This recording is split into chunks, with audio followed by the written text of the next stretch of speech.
Hello there. It's time for another bedtime story, isn't it? Good. Tonight's bedtime story is called Mr. Nosy. It is written by Roger Hargreaves with pictures by Adam Hargreaves. Mr. Nosy liked to know about everything that was going on. He was always poking his nose into other people's business. Mr. Nosy was the sort of person who, if they came upon a locked door, couldn't resist looking through the keyhole to see why the door had been locked. Mr. Nosy was the sort of person who, if he found an unopened letter addressed to somebody else, would simply have to open it to find out what was inside. Mr. Nosy was the sort of person who, if he was sitting reading his paper on a train, would much rather read the paper of the person sitting next to him. Naturally, as you might well imagine, Mr. Nosy was not very popular. People did not like the way in which Mr. Nosy would peek and pry into their affairs. They did not like it at all. But did that stop Mr. Nosy peeking and prying? It did not.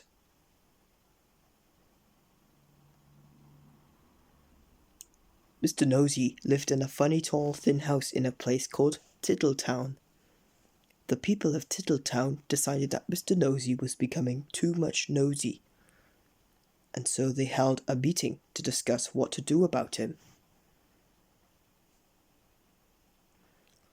"We must find some way of stopping him being so nosy," said old Mr. Chips, the town carpenter.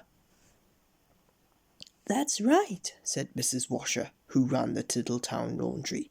"He needs to be taught a lesson." If we could think of a way to stop him poking his nose into everything," said Mr. Brush, the painter. And then a small smile spread over his face. "Listen," he said, now grinning. "I have a plan." All his friends gathered around to listen to his plan.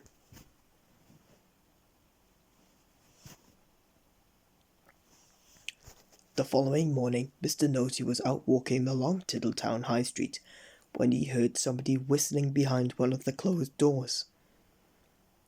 "I wonder what's going on here," he thought to himself, and tiptoeing up to the door, he quietly opened it and peeped in.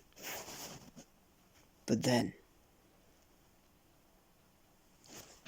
splash went a very wet paint brush right on the end of Mr. Nosy's nose, covering it with bright red paint. "Oh dear, I am sorry," said Mr. Brush, who was painting the inside of the door. Poor Mr. Nosy had to go straight home to try and remove the red paint, which was very difficult and rather painful. Mr. Brush chuckled to himself. The plan had begun. The following day, Mr. Nosy was walking past the laundry when he heard somebody laughing on the other side of the wall. "I wonder what's going on here," he thought to himself, and standing up tiptoe, he looked over the wall. But then, snap, went a clothes peg right on the end of Mr. Nosy's nose. "Oh dear, I am sorry," said Mrs. Washer, who was hanging up clothes on a washing line on the other side of the wall. Poor Mr. Nosy removed the clothes peg and went off down the street feeling extremely sorry for himself and for his poor red nose. Mrs. Washer chuckled to herself. The plan was working.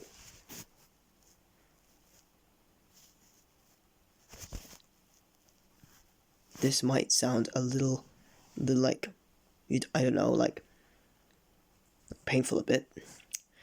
The next day, Mr. Nosy was going past a fence when he heard hammering. "I wonder what's going on here," he thought to himself, and creeping very quietly to the end of the fence, he peeped around. But then, bang! went a hammer right on the end of Mr. Nosy's nose. "Oh dear, I am sorry," said old Mr. Chips, who was nailing up a loose plank in the fence.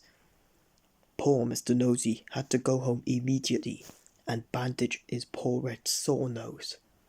Mr. Chips grinned a broad grin. The plan was working very well indeed.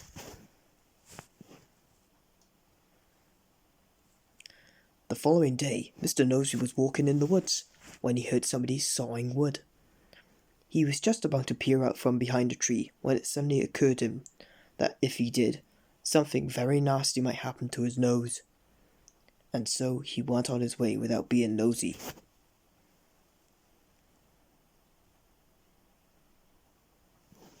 Behind the tree, with a saw raised in his hand, stood Mr. Herd, the farmer.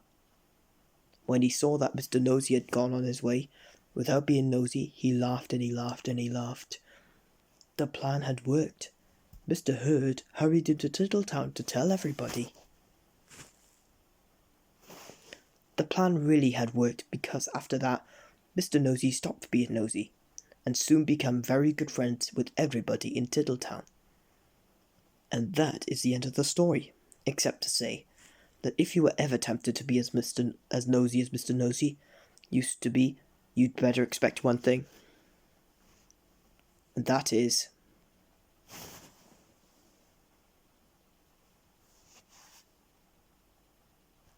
a sore nose. That story was called Mr. Nosy. It's time for you to go to bed. But until then, I'll see you again soon for another bedtime story. Good night.